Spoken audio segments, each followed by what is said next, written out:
Hi, I'm Faith McCann, and I've been a witch for over 40 years.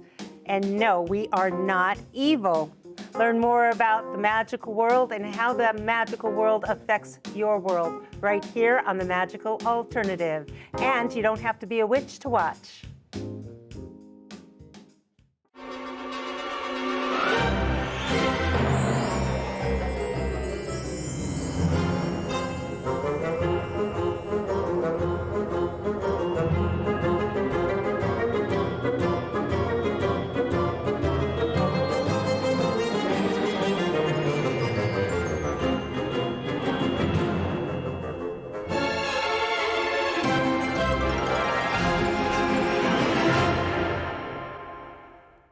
Hello, magical ones, and welcome to The Magical Alternative. I'm your host, Faith McCann. Hello, crew.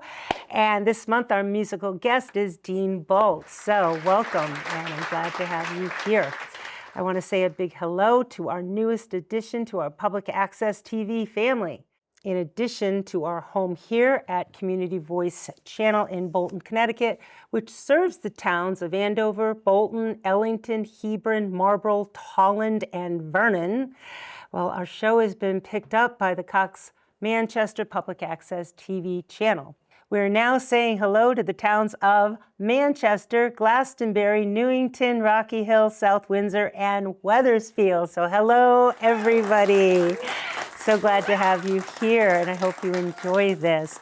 Well, 28 public access stations in Connecticut, TV stations in Connecticut, 2 down, 26 to go.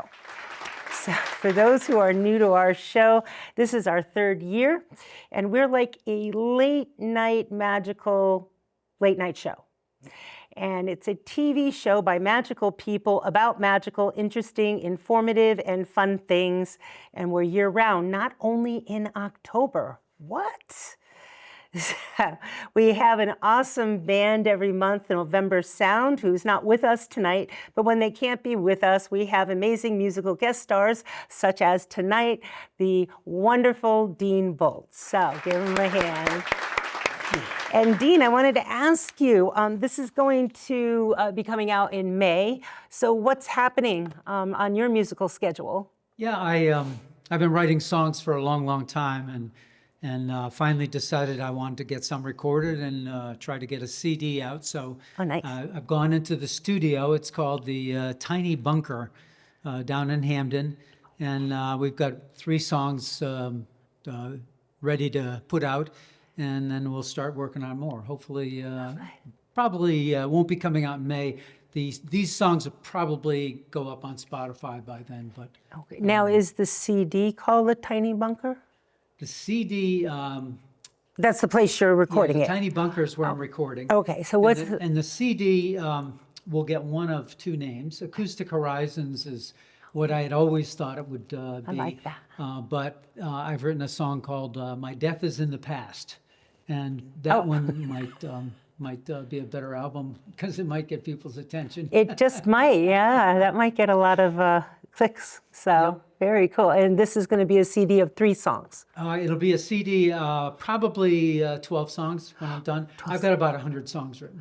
Oh, wow. Yeah, That's amazing. So I've got plenty of songs to work from. So the question is which ones myself and the producer decide are going to be the right ones for it. That's exciting. Oh, wow. Well, thank you for being here. And we look forward to having you again. Thank you, everyone. Give me a hand. Very much. All right. And our guests are, again, tonight, our favorite Doctor and Rabbi team, Dr. Jeremy Weiss and Rabbi David McLashley of the Temple of Miriam, the Prophetess. And this month of May, we celebrate the ancient Celtic holiday of Beltane.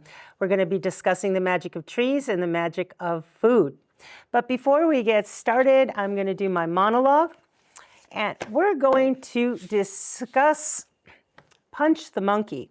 As somebody mentioned earlier, that'd be a great name for a band. But if you have not heard of Punch the Monkey, let me introduce him to you.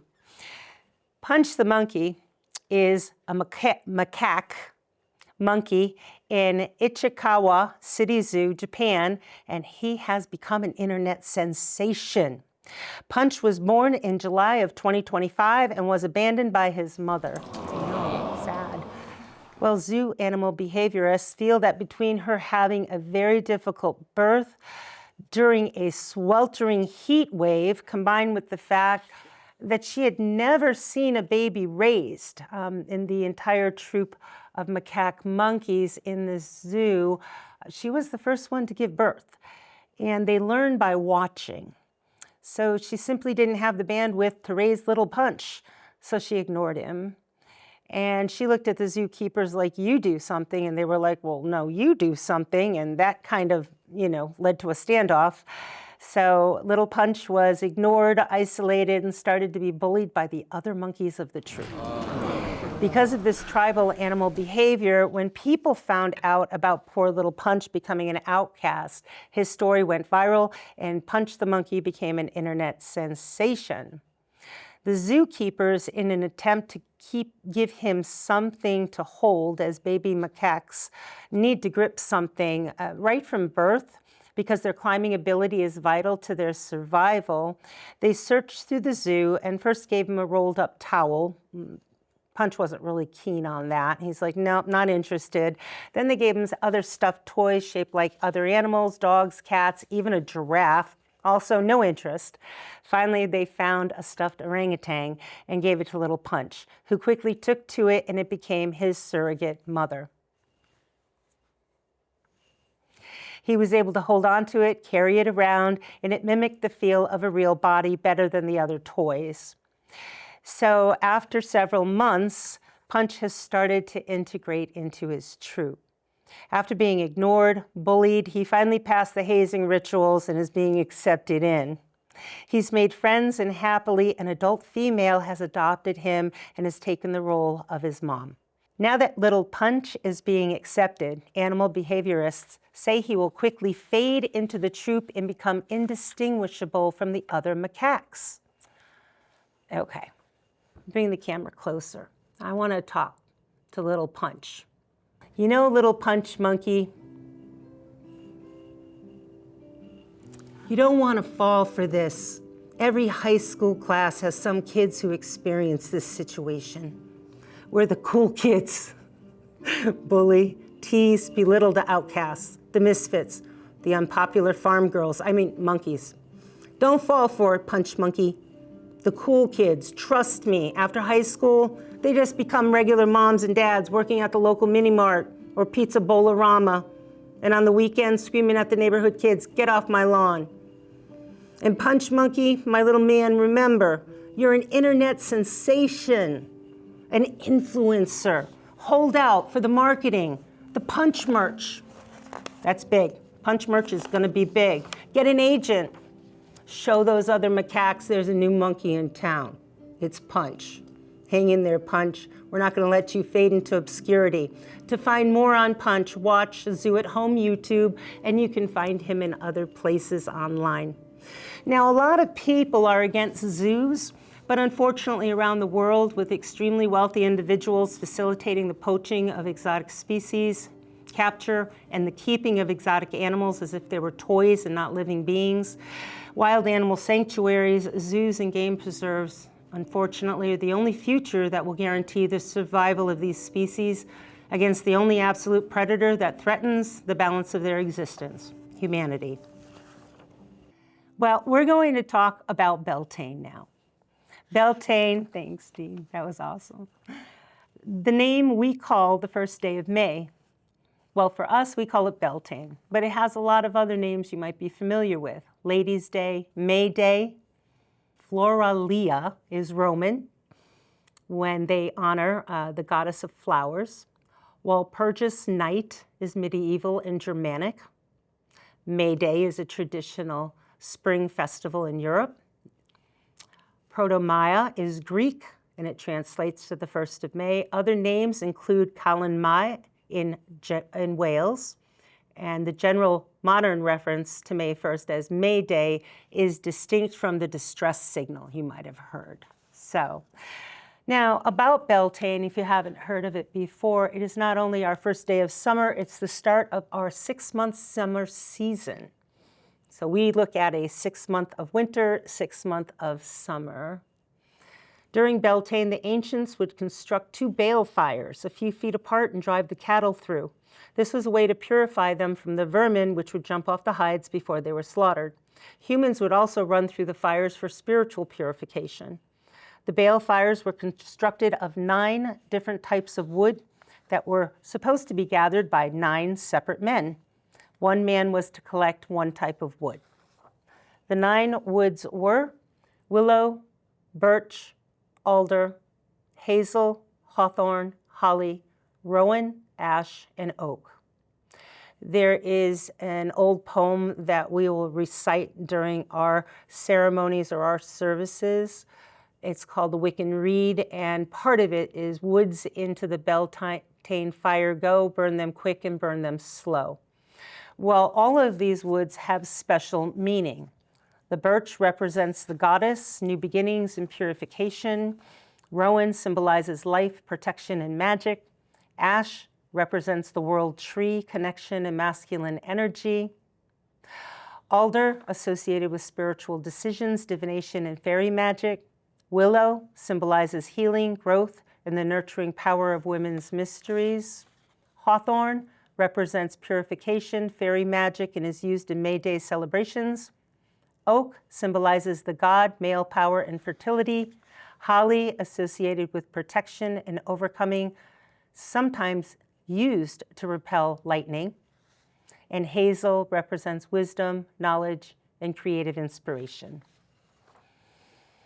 Later, with Dr. Jeremy and Rabbi McLashley, we're going to be getting into a really interesting discussion talking about the magic of foods. And for Beltane, some traditional Beltane foods are dairy products, milk, cheese, yogurt, custard, and butter. Those are central, representing the peak of spring livestock productivity. Oats and grains, especially bannocks, which are Scottish oat cakes, are a traditional staple, sometimes baked over the ceremonial bonfire. Honey, used in cakes or drizzled over fruit to represent sweetness and fertility. Honey is also used to make mead. Mead is a honey wine, very ancient, very strong, and very traditional.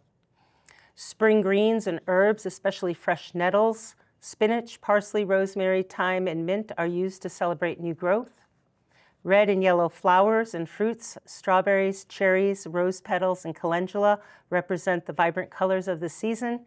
And May wine is made out of sweet woodruff, strawberries, and white wine. The feast and the symbolism of the feast. We have fire-infused foods because Beltane is a fire festival. Hot, spicy dishes, pepper spreads, and barbecued foods are popular. Most especially pork, as swine was a sacred animal eaten by the Celts and the Druids and felt to be a spiritual food. May wine, which I said before, is a traditional drink featuring white wine, strawberries, and sweet woodruff. Flowers, edible flowers like violets and roses, are used to decorate dishes or mixed into salads, and eggs are used in dishes like quiche to represent fertility and renewal. Many of these foods are meant to be shared in a large, joyous feast, sometimes eaten outdoors to celebrate the returning warmth. I mentioned pork a little while ago. The Celts considered the pork, specifically the wild boar and sow, a sacred animal, representing war, fertility, and prosperity. Boars were seen as powerful spirit animals, embodying courage and ferocity, often appearing on armor and war horns, while the pig held mystical connections to the other world and was featured in rituals and mythology. Key aspects of the sacred pig in Celtic culture include symbol of war and protection.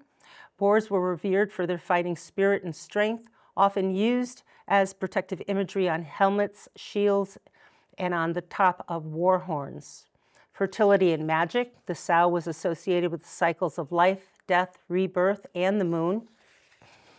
And the goddess sometimes took the form of a sow.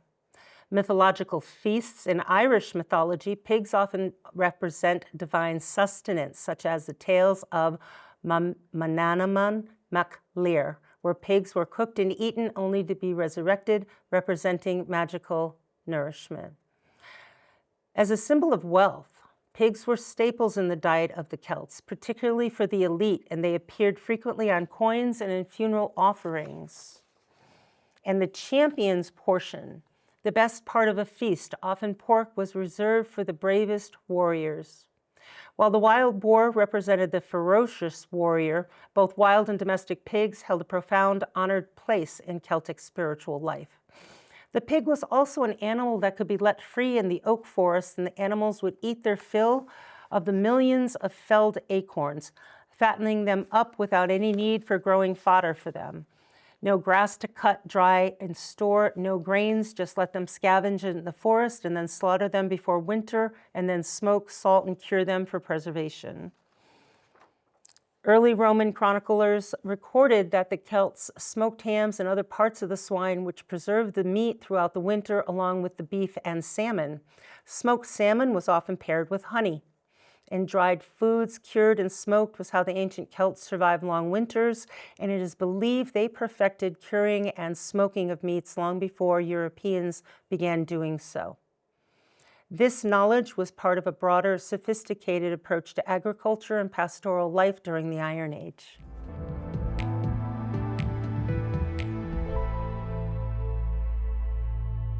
And welcome back. I'm excited to have back again on the Magical Alternative our musical guest, Dean Bolt. Give him a hand.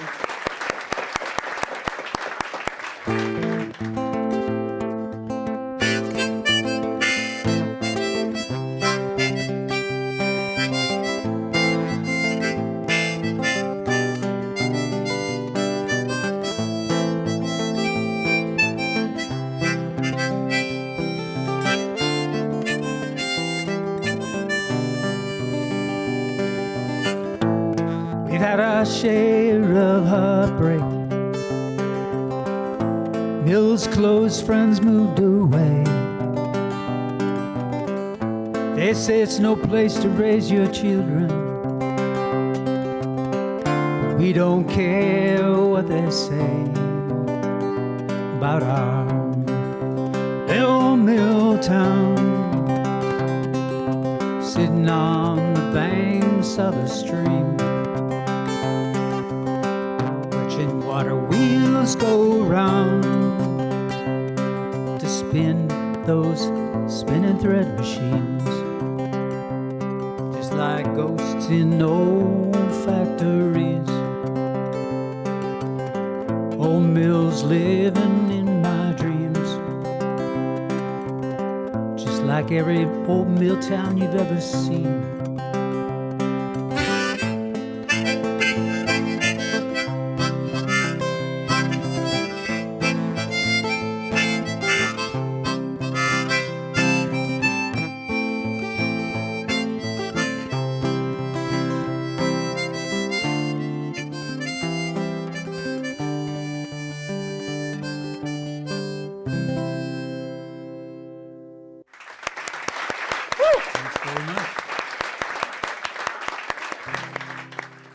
It's a song about the forks we have in our life, the times when we have a choice of different roads to take, and sometimes we take the road less traveled.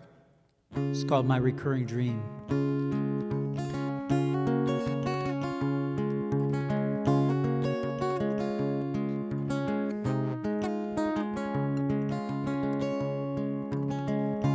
First time I saw her, she's walking down the beach, heading straight away from me. The morning mist, when it rolled in, till she was swallowed by the sea. And I thought, should I speed up and chase her down, just to try to get her name? But I just stood still, blinked my eyes, swore I'd never be the same. So it goes in my recurring dream. The harder I stare, the less I seem to see.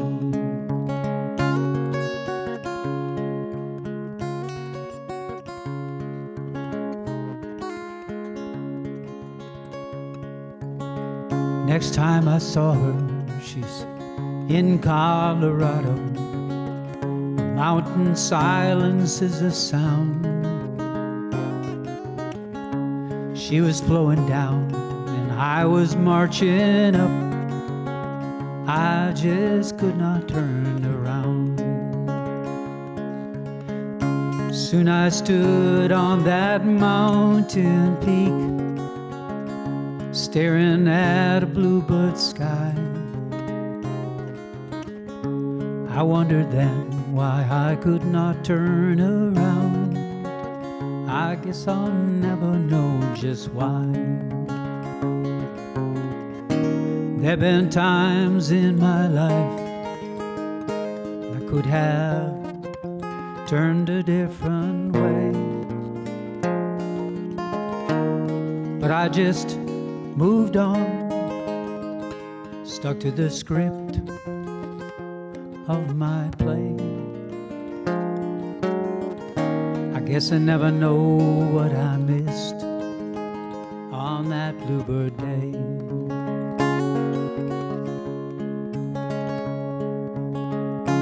Must have been my imagination running wild that had got a hold on me. I'm still not sure what I saw. Was that where I was supposed to be?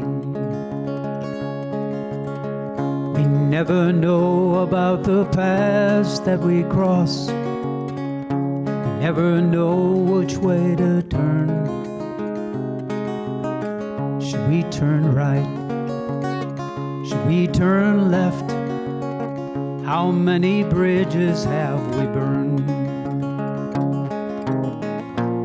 So it goes in my reoccurring dream. The harder I stare, the less I seem to see.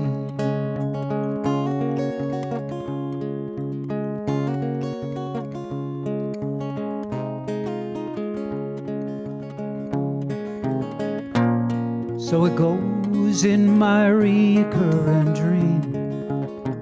The harder I stare, the less I seem to see.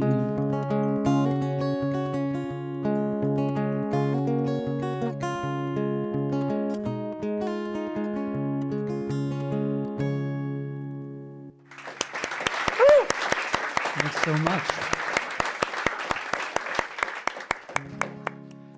I think for my next song, I'm going to play a song that talks about meeting up with someone 40 years after you met them, and it's like opening a time capsule.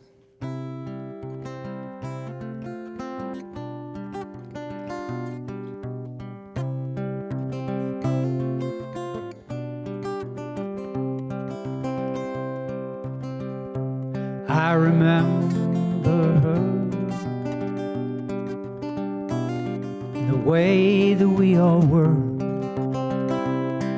The days were oh so fine. Gentle spirit all the time. And I want to know her name. I'm shy, but I can love her just the same. And I want to hold her hand. But things don't move at my command. Things just don't move at my command.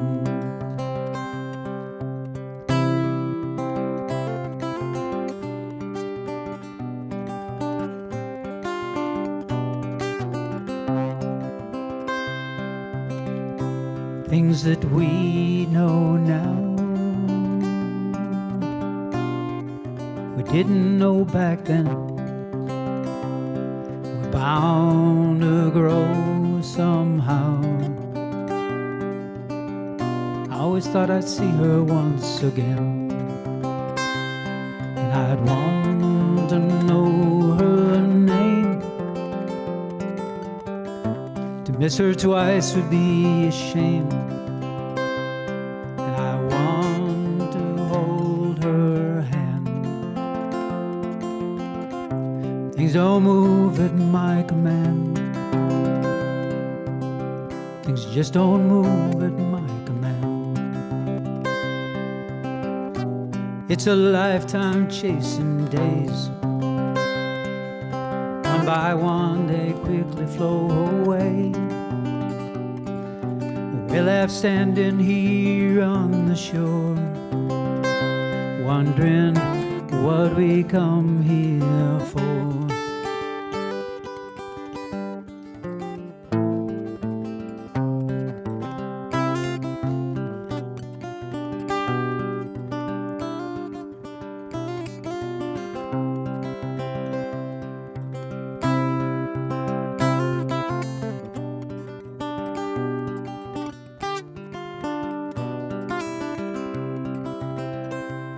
But the memories, they seem so clear. I close my eyes, I cannot draw them near. And time has blown away, left me with just that summer day when I want to know her name. I'm shy, but I can love her just the same. And I want to hold her hand. Things don't move at my command. Things just don't move at my command. Things just don't move, oh, they just don't move. Things just don't move, oh, they just don't move at my command.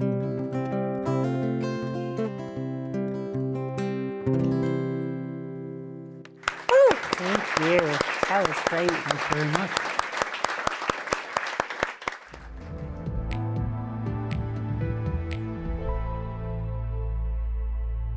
And welcome back. Tonight, our dynamic duo is Dr. Jeremy, founder of Temple of Miriam, the Prophetess, and our Orthodox Rabbi, David McLashley. Give him a hand, everybody. Yeah. Thank you very much, both of you, for being here again. I'm so excited. Well, thank you for having us. Yeah. How was your Passover? Because we just celebrated that. My Passover was wonderful because I got a chance to celebrate it with a lot of people from the Temple of Miriam on our Discord. And we had two seders for everybody. We had the seder on the first night and the seder on the last night. And they were two very different Passover seders or rituals, if you want to talk about it that way. The first one we focused on all of the magic of Moses, which of course speaks to Moses 6-7, the 6th and 7th books of Moses, and we talked about that in Sefer Raziel.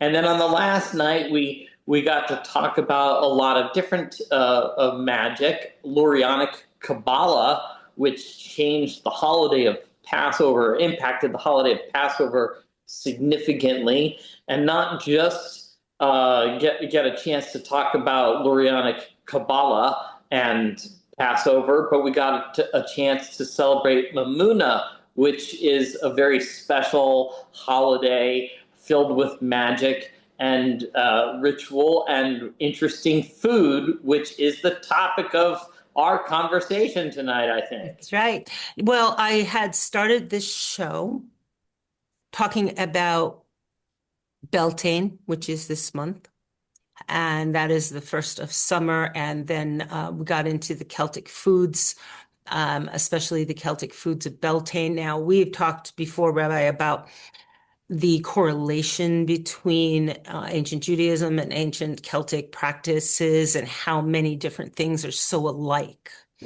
But this is where I find a big separation, because the Celts, the ancient Celts, their food that was the most sacred was swine. So I'm not Which expecting. is a big no-no for me, Yeah. but I was going to say probably wouldn't be on the Irish. no one would Agata not be on my plate. Seder plate. No, not on.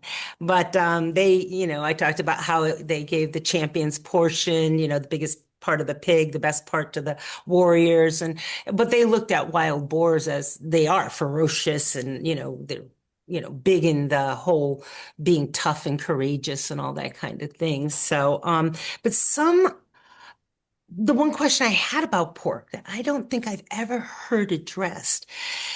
Okay, it's not allowed.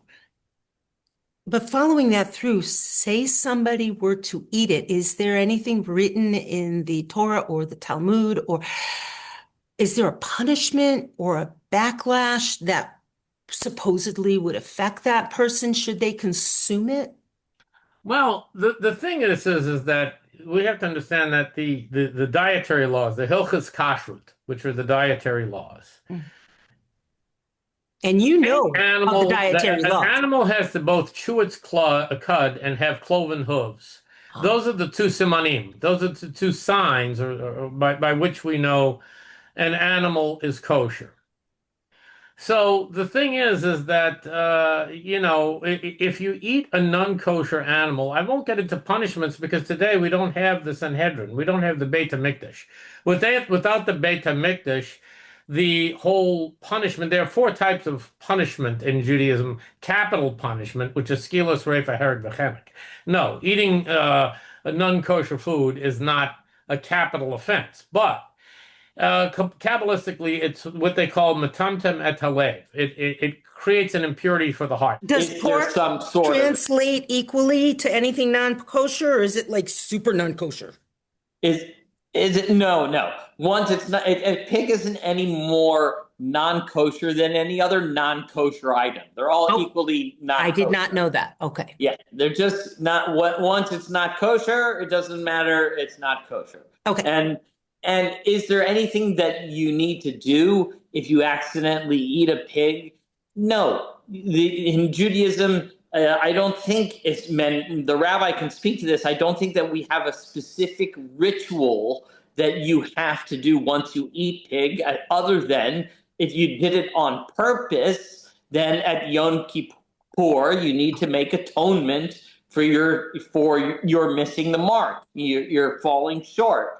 But it's not like you're not allowed to go to temple, or you're going to be shunned, or you're thrown out of the group, or anything like that. Rabbi, is there any type of ritual that you know of?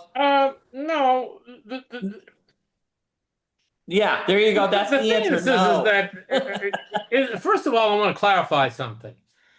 For those who are not Jewish, you can eat all the pork you want, and it's not a sin.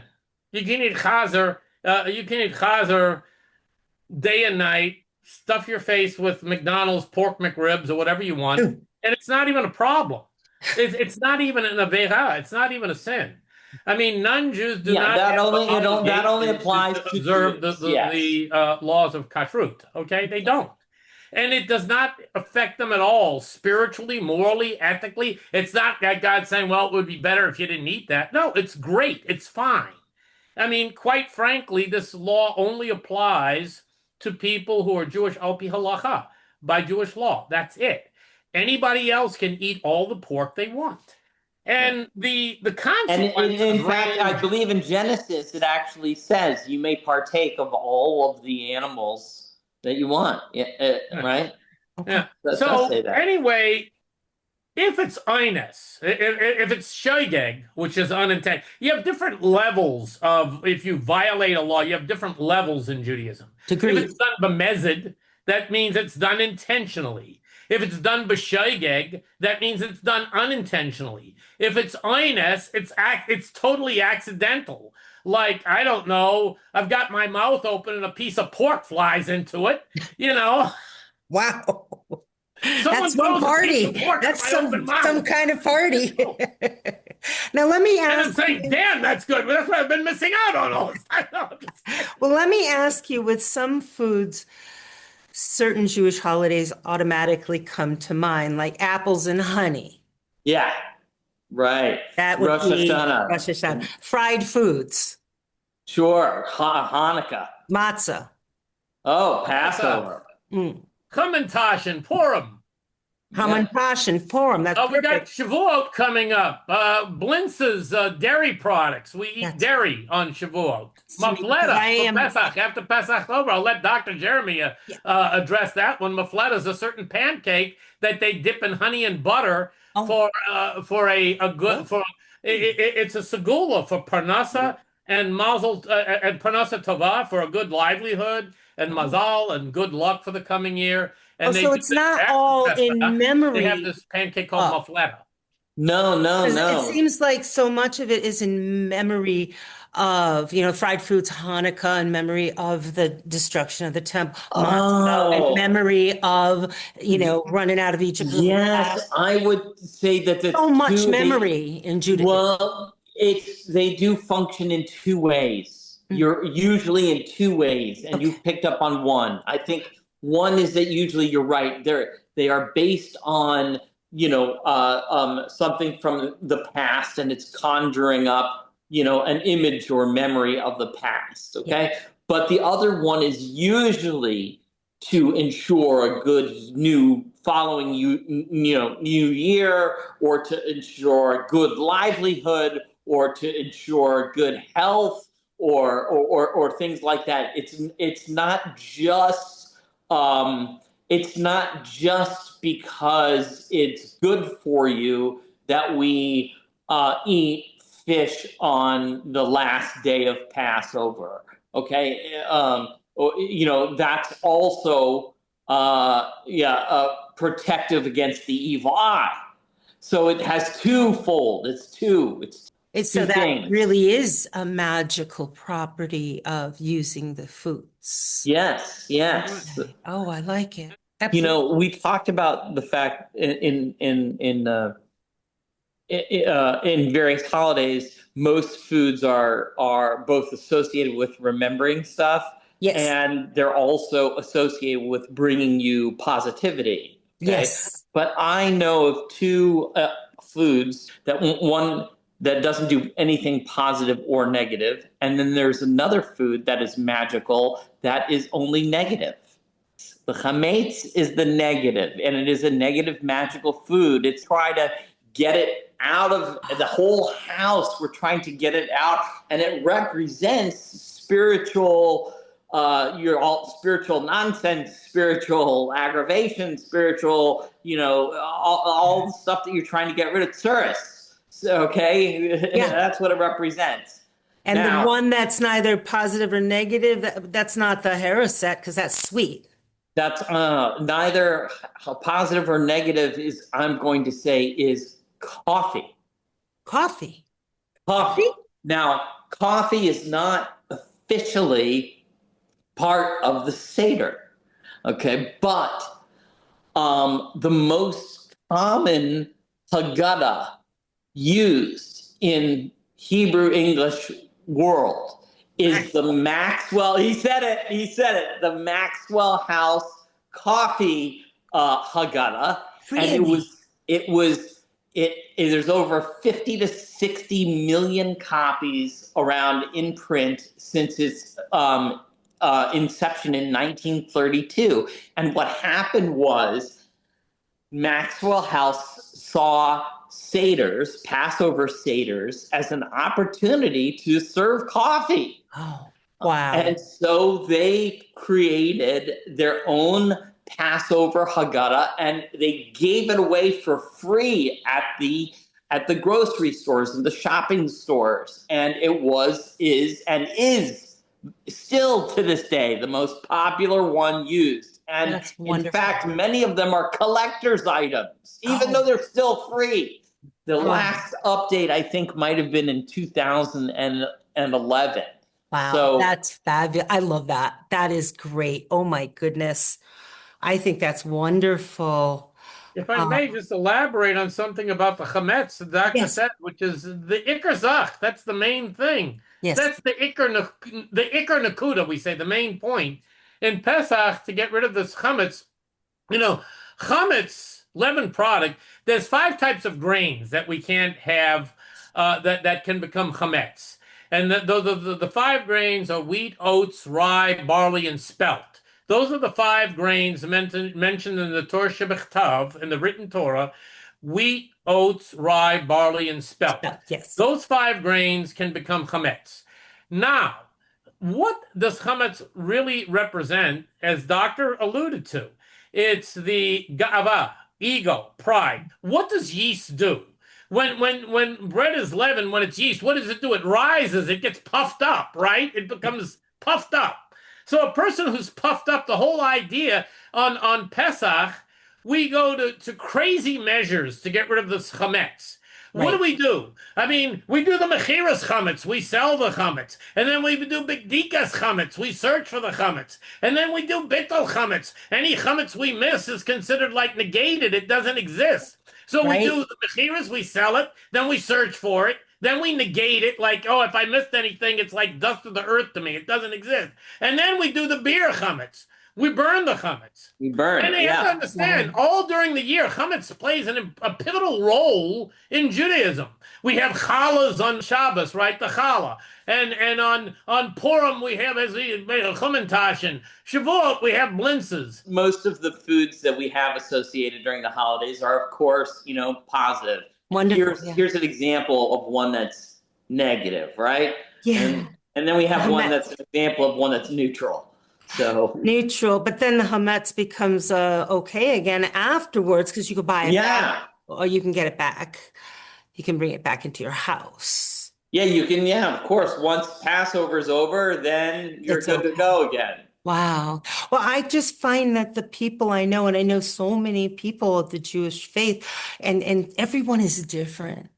And the ones that follow really devoutly. I know this one woman I met at the local synagogue who she has, different everything in the kitchen separate, because she keeps kosher, her husband doesn't, and to really extremes. And I find that beautiful. That reminds me of something hilarious in my own family, because when I was coming up, we were vegetarian. But my mother had everything marked basari and chalavi, which is meat and milk. Which I never understood, because we didn't have any meat. We never had any meat in the house. And my mother said, well, maybe one day you're going to marry someone who's not vegetarian, and you should know, I want to ingrain it. It was part of chinuch. Really? That's wonderful. That the idea is, that you have to keep the meat in it. And, they'd blow a gasket if I put the dairy spoon in with the meat thing. Yeah, that's why, what's the big deal? Because, it was the purpose of teaching me that, no, you keep it separate. It's almost like a religious discipline or spiritual discipline. Yeah. I think it's lovely. It's called teruvas chalav basar. Mixing meat and milk is a big no-no in Judaism. And it's taken from a pasuk in the Torah, not to see the kid in its mother's milk. And from that pasuk, on a very mundane level, not on a spiritual, Kabbalistic, metaphysical level, but on a very mundane level, the Torah is filled with these things to teach us respect for animals. Yes. Not to see the kid in its mother's milk. Hey, it's kind of, come on.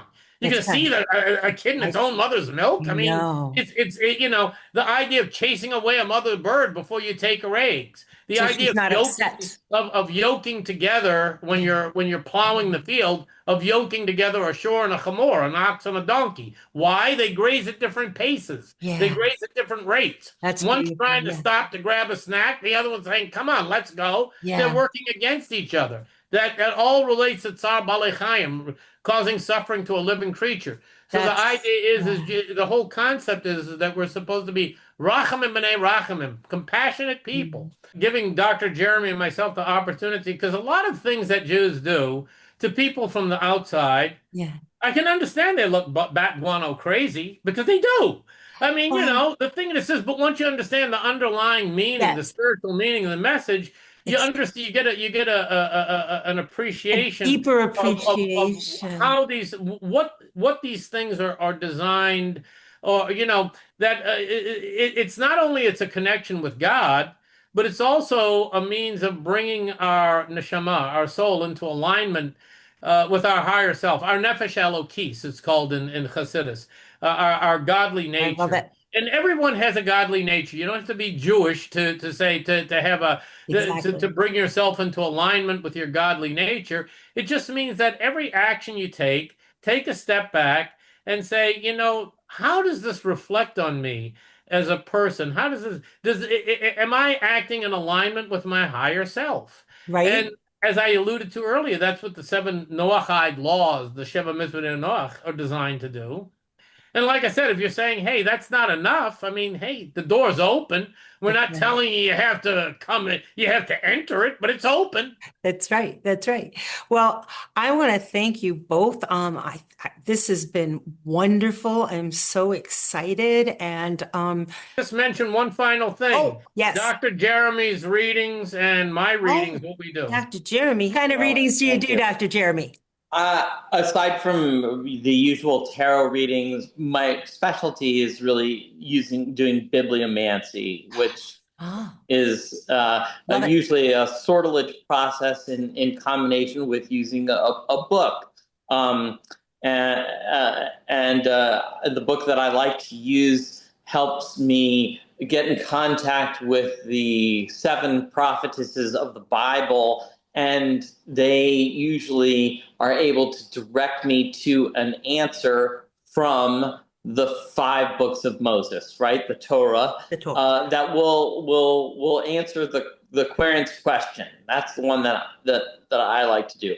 Now, Rabbi McLashley is an extreme expert in Kabbalistic tarot readings, and I like to defer to his readings. They are fantastic.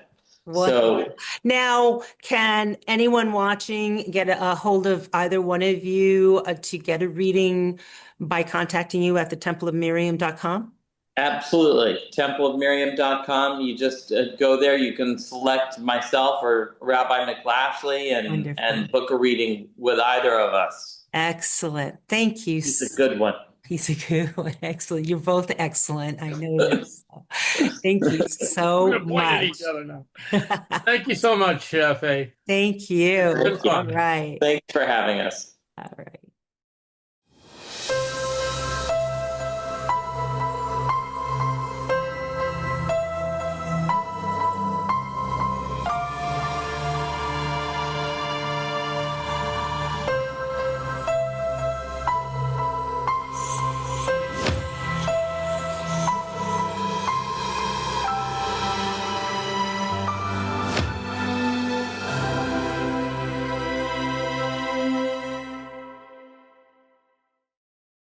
And I want to thank Dr. Jeremy Weiss of the Temple of Miriam the Prophetess and Orthodox Rabbi David McLashley. Give him a hand.